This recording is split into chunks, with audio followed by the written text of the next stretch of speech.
I'm standing in the kitchen, the early morning light casting long shadows across the tiled floor. The coffee machine hums softly, a mundane sound in an otherwise silent house. This is where it all began, or perhaps, where it all unraveled. My name is Elizabeth, but everyone calls me Liz. I'm the second wife to Richard, a man whose life is as meticulously planned as the garden he tends every weekend. Richard's son, Daniel, is here too, though not by choice. He's in his mid-20s, an artist with a rebellious streak that seems to clash with everything his father stands for. I watch him from the corner of my eye as he leans against the doorway, his gaze fixed on the garden outside. There's an unspoken tension between us, a thread of something forbidden that's been weaving itself into our daily interactions. The house, a sprawling estate with rooms that echo with the footsteps of its past, feels like a stage set for a drama we're all playing parts in. Richard, the patriarch, oblivious to the undercurrents, is always away on business, leaving Daniel and me to navigate this space alone. It was during one of those long, quiet afternoons that the air between us changed. Daniel had been working on a sculpture in the backyard, his hands covered in clay, his focus intense. I brought him a glass of water, and our fingers brushed. It was an innocent touch, but it sent a jolt through me, a spark that seemed to ignite something deep within.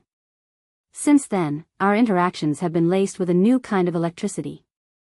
A shared look over dinner, a lingering touch when passing the salt, the way our laughter seems to sink in a way that feels too intimate for mere family. The question that hangs in the air, unspoken but palpable, is what happens when the inevitable happens? Today, the tension is almost tangible. Richard has left for another one of his extended business trips, and the house feels even larger, emptier. Daniel and I are alone again, the silence between us filled with the weight of our unasked questions. I find myself lingering in the kitchen, wiping down counters that are already spotless, just to stay close to where Daniel might appear. He does, eventually, his footsteps soft on the hardwood floors. He's wearing that old, paint-splattered shirt he loves, and his hair is tousled from sleep. There's a moment where our eyes meet, and I feel that familiar pull, like gravity drawing us together. "Morning," he says, his voice low, almost a whisper, as if speaking too loudly might shatter the fragile peace we've established. "Morning," I reply, my voice equally subdued. I offer him a cup of coffee, our hands almost touching as he takes it. The warmth from the mug seals to seep into my skin, mirroring the heat rising within me. We sit at the kitchen island, the silence stretching between us. Daniel's fingers trace the rim of his cup, a habit I've noticed when he's deep in thought. I wonder what he's thinking about, if he feels this too, this magnetic pull that seems to defy all logic and propriety. "I was thinking about going into town today," he says suddenly, breaking the silence. "Maybe get some new canvases, some brushes." "That sounds like a good idea," I respond, trying to keep my tone light, casual. "Do you need company?" He looks at me, his eyes searching mine for something, perhaps an answer to the same question I've been asking myself. "I wouldn't mind it," he says, his voice carrying a hint of something more, something unspoken. We drive into town, the car filled with the soft hum of the engine and the undercurrent of our unspoken desires. At the art supply store, Daniel picks out his materials with a focus that's almost meditative. I watch him, the way his fingers linger on the brushes, the way he seems to choose each item with care, as if each piece could tell a story. Lunch at a small cafe follows, where we sit in a corner booth, our knees occasionally brushing under the table. The conversation flows easily, but beneath it, there's a current of something else, something that feels like the prelude to a storm. As we head back home, the sky darkens, mirroring the mood that's been building all day. Rain starts to patter against the windshield, and Daniel's hand finds mine on the gearshift, a simple touch that feels like a promise or a warning. Back at the house, we're soaked from the dash from the car. Laughing, we stand in the foyer, our clothes clinging to us, the air thick with the scent of rain and something else, something electric. "I should change," I say, my voice barely above a whisper, but I don't move. Neither does he. The moment stretches, filled with the sound of our breathing, the drip of water from our hair onto the floor. It's then, in this charged silence, that I realize we're standing on the edge of something irreversible. The question that hangs in the air, unspoken but palpable, is what happens when we cross that line? Asterisk. The rain continues to pour outside, a relentless drumming against the windows that seems to echo the tumultuous beating of my heart. Daniel's eyes hold mine, a silent conversation passing between us, laden with the weight of our desires and the gravity of our situation. I should really change, I repeat, my voice a whisper, but my feet remain rooted to the spot.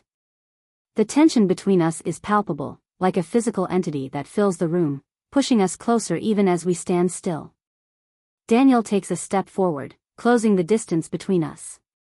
His hand lifts, hesitating for a moment before it gently brushes a wet strand of hair from my face. "Liz," he murmurs, his voice a mix of caution and longing.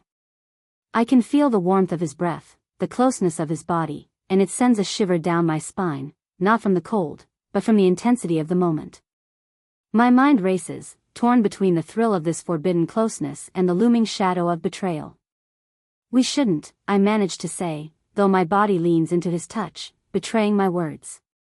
"I know," he replies, his voice thick with emotion. "But I can't help how I feel when I'm with you." The air around us feels charged, like the calm before a storm, and I know that if we don't step back now, there will be no turning back. Yet, the pull is too strong, the desire too real. His hand moves from my face to my shoulder, his thumb tracing the line of my collarbone through the damp fabric of my shirt. The touch is electric, sending waves of heat through me. "We're playing with fire, Daniel," I whisper, my resolve weakening with every heartbeat. "I know," he says again, his gaze intense, searching mine for any sign of retreat. But there is none. The moment stretches, and then, as if by mutual consent, our lips meet.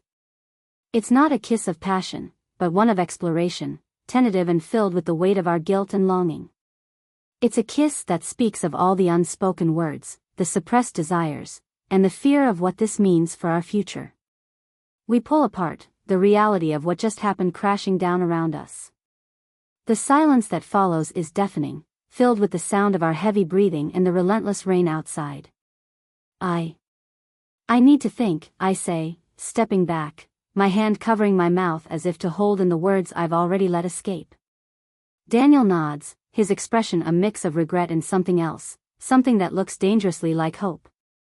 "I'll be in my studio," he says, turning away, leaving me alone in the foyer, my heart pounding with a cocktail of emotions.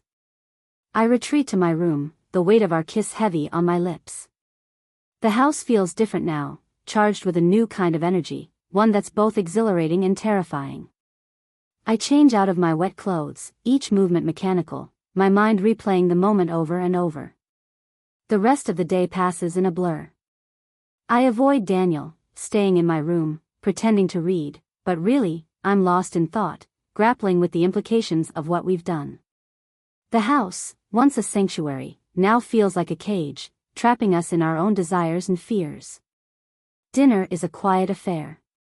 We sit at opposite ends of the table, the distance between us as vast as the unspoken words. The food tastes like ash in my mouth, every bite a reminder of the line we've crossed.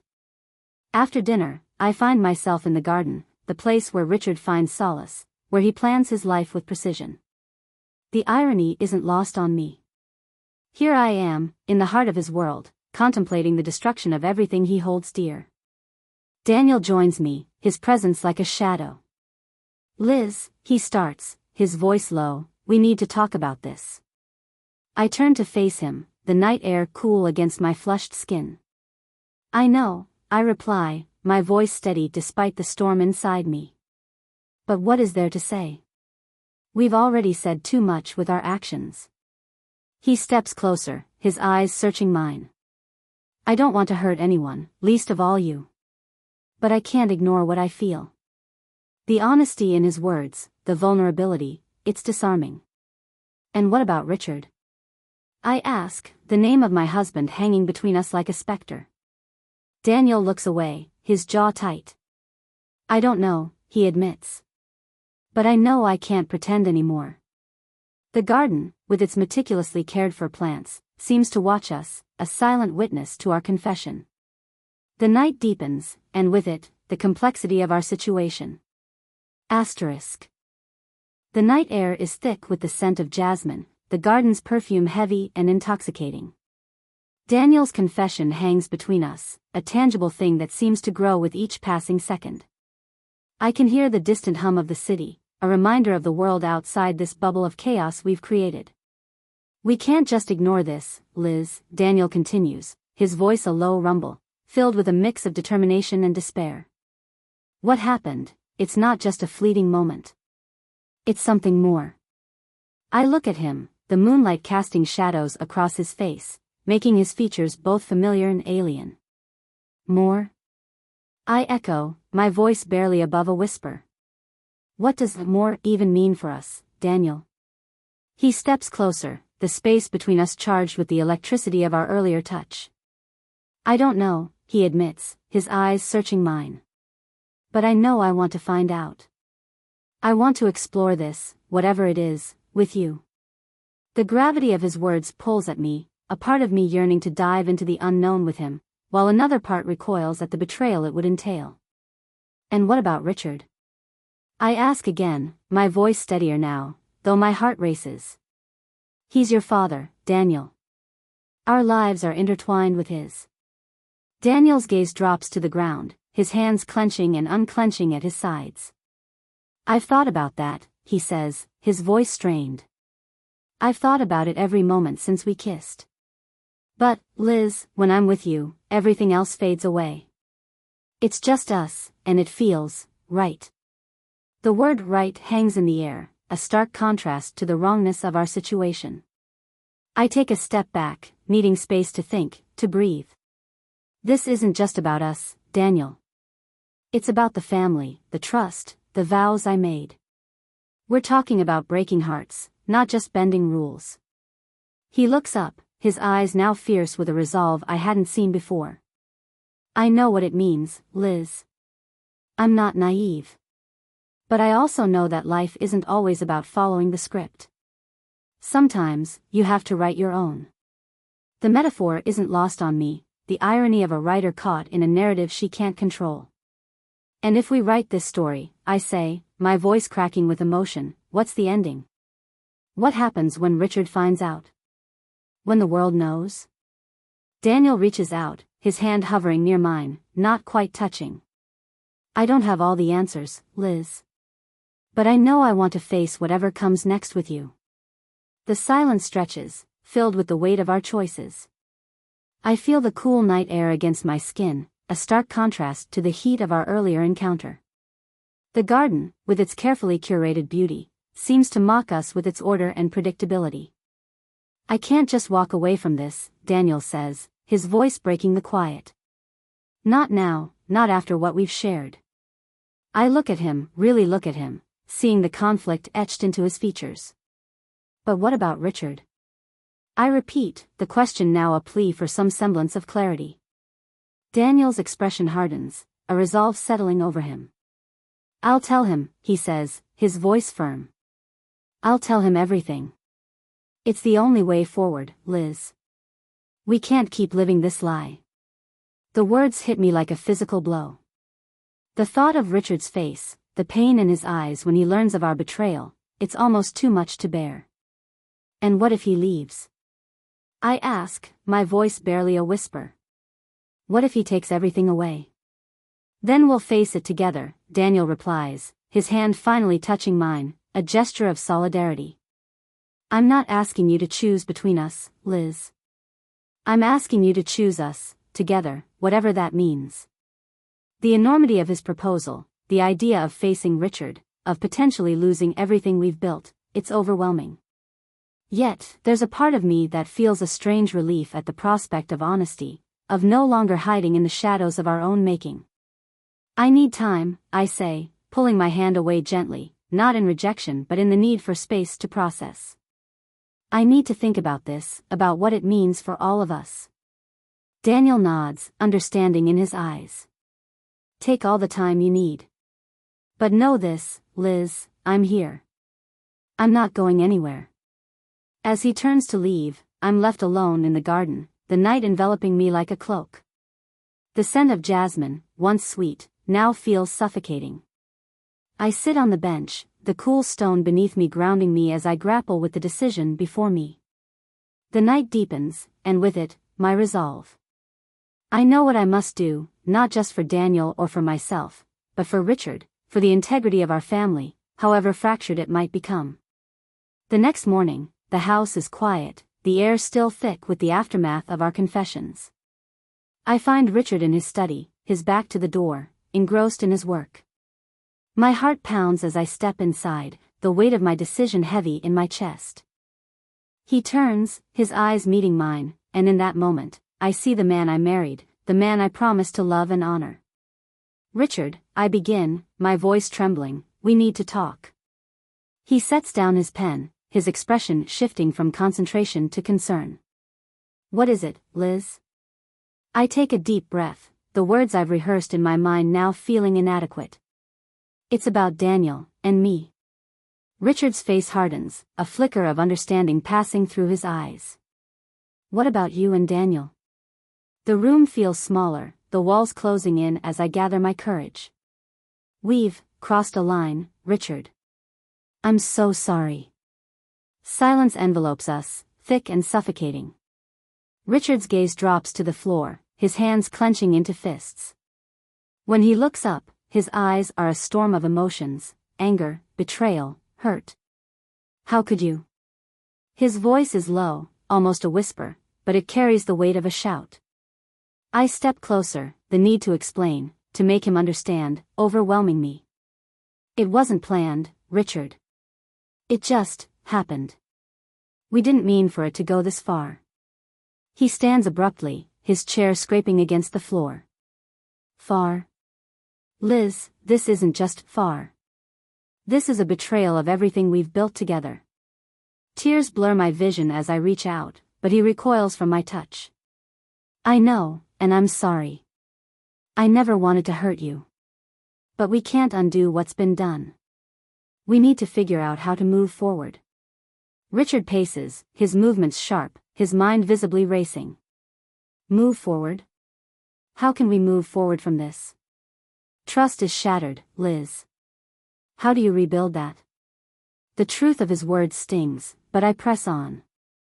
I'm willing to do whatever it takes. Counseling, space, time, whatever you need. He stops, facing me with a look of profound sadness. I need time, Liz. Time to think, to understand. I need to be alone. I nod, understanding his need for solitude. I'll stay at a hotel tonight. Give you space. As I turn to leave, Richard's voice stops me. Liz, he says, his tone softer, I loved you. I still do, in some way. But right now, I don't know what that means anymore. The door closes behind me with a soft click, and I walk through the house, each step echoing the finality of our conversation. Daniel is in his studio, his back to the door, working on a piece that seems to capture the turmoil of our lives. I told him, I say quietly, my voice barely carrying over the sound of his tools.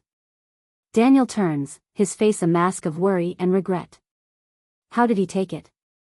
I shake my head, tears now freely falling. Not well. He needs time. He steps forward, his arms open, but I step back. I need to be alone, Daniel. I need to figure out what I want, what's right for everyone. Understanding, he nods, his own eyes glistening with unshed tears. I'll be here, Liz. When you're ready. I leave the house, the weight of my choices heavy on my shoulders. The hotel room feels sterile, a stark contrast to the warmth of our home. I sit on the edge of the bed, the silence deafening, reflecting on the events that led us here. Days turn into weeks, and the space between us grows. Richard and I meet for counseling, trying to piece together the fragments of our marriage. Daniel, true to his word, remains in the background, his presence a constant reminder of the storm we weathered. One evening, as autumn leaves begin to fall, Richard and I sit in the garden, the place where our life together began to unravel. I've decided, he says, his voice steady but his eyes betraying his turmoil. I can't live with this, Liz. I need to move on. The finality in his words is like a knife, but I nod, understanding. I'm sorry, Richard. For everything. He takes my hand, a gesture of farewell. I hope you find what you're looking for, Liz. With Daniel or, just for yourself. As he leaves, I sit alone, the garden now a symbol of endings and beginnings. Daniel joins me, his steps hesitant. What now, Liz? He asks, his voice filled with a mix of hope and fear. I look at him, really look at him, seeing not just the man I've come to love in a forbidden way, but the person he is, with all his complexities. Now, I say, my voice firm, we start anew. Not as lovers, but as friends, as family.